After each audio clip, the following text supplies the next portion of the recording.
Hello and welcome again to Madhubun's second episode of Meet the Mentor. Welcome, sir. Thank you, Diyasree. Good to see you again. Thank you so much. It's a pleasure talking to you. Yes. So, in our previous episode, we spoke about the book I Can, and Dr. Balasubramanian had many interesting viewpoints to put forward. So, based on that, sir, we had a few questions. Welcome. Please. So, the first question was that does the constructivist theory mean that every learner constructs learning in his own style? Of course, yes. The assumption of the constructivist theory is basically that learning is an individualistic process and learning is influenced by several factors of the learner, including his environment, his previous learning, and his interest and aptitude in the given subject. Apart from that, the researchers in neurocognitive sciences clearly indicate that learning is nothing but a formulation of networking in the brain. And the learning happens either an effective networking or a loose networking, depending upon the interest and the style of learning and the pedagogical inputs that are being provided to the learner. So, how do we, you mentioned pedagogical inputs, how do we create resources that facilitate individual learners? As a matter of fact, the identification of the requisites of an individual learner is indeed a very difficult job. Normally, in education parlance, the learners are classified either as visual, auditory, or kinesthetic. Though all these three styles of learning is present in each and every learner, one or the other of them is a preferred learning style for the learner. Therefore, the teacher has got to adopt a kind of a buffet approach where the teacher in the classroom provides visual, auditory, and kinesthetic inputs so that each learner learns by his own choice. Any method which is not conducive to the learning style of the individual is either rejected or the networking formed in the brain is not very effective. Therefore, a good teacher has to provide a variety of learning resources, which also includes the textual materials. So, in terms of preparation of the textual materials and the content, the editors and the authors have to keep in mind the inputs being given to the children are of differentiated nature and is meeting the requirement of the individual learners. Right.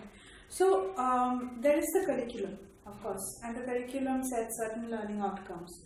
Now, that curriculum as it is drafted is expected to meet the requirements of the average learner, we would say. So, very often private schools demand or expect more from the learners, right?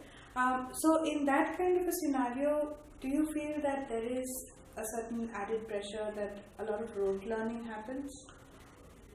Yes, rote learning is basically a stressful learning because when the learner is not keen on the learning content or the style of learning and the inputs given, he learns it stressfully and it just goes into a volatile memory.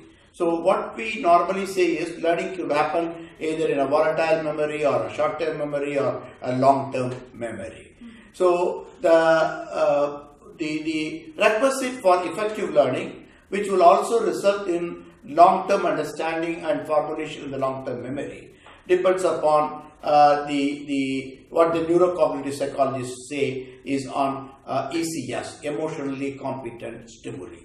Otherwise, the stimuli, either in terms of textbooks or in terms of pedagogical inputs, should stimulate the learner with a curiosity and should be able to relate to the emotional preferences of the learner, right? So, the teaching has got to be personalized, facilitative, and at the same time stress-free, right? So if I understand correctly, there is nothing as too much learning. It's more a question of the environment where that learning is being, or too much content rather. It's more a question of the environment where that learning is being developed, which is in the hands of the teacher to create that stress-free environment. Now, you mentioned ECS.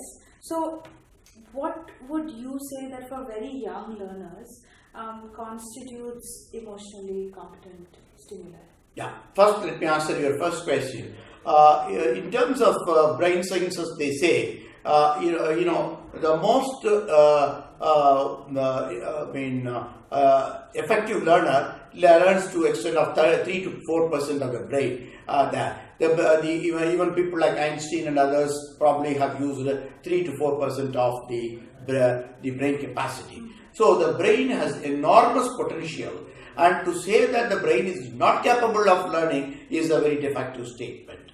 So what seems to be important is to provide the resources in such a way that it stimulates learning and further learning, and that learning results in effective learning network. And so it is said that there is nothing called an excess input in terms of learning, right? The learning is an individualistic process and happens in its own way, in its own time, in its own space.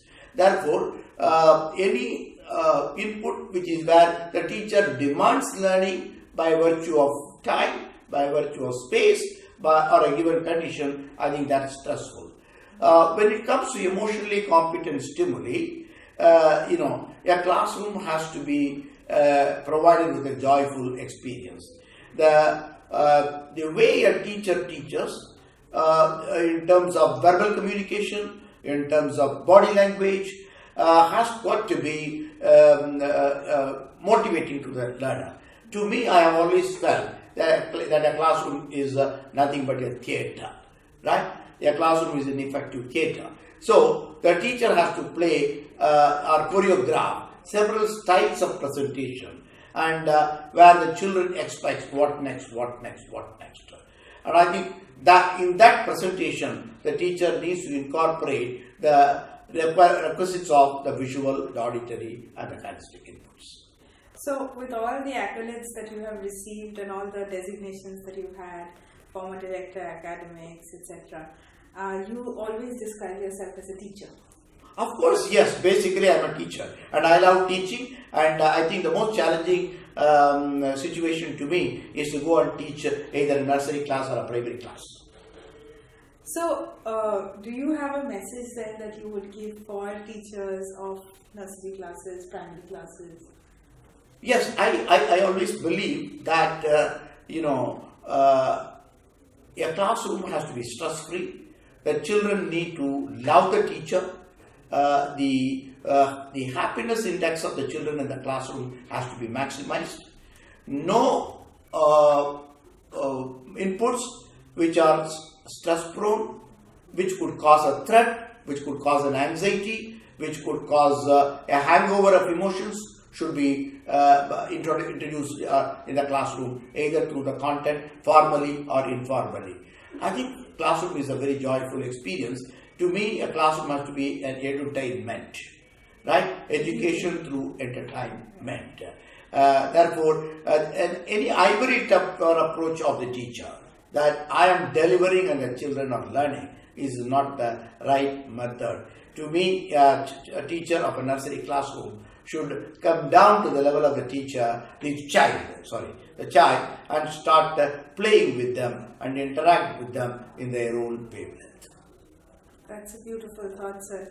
So, do you feel that in our context, in the kind of schools that we have, where very often in a classroom there are 30, 35 students, even in primary, pre-primary classes, how do you feel that the teacher there can play with the child, while at the same time ensuring that some amount of discipline is maintained?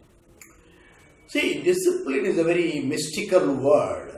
So discipline to me comes from within. Discipline is not what is enforced from outside.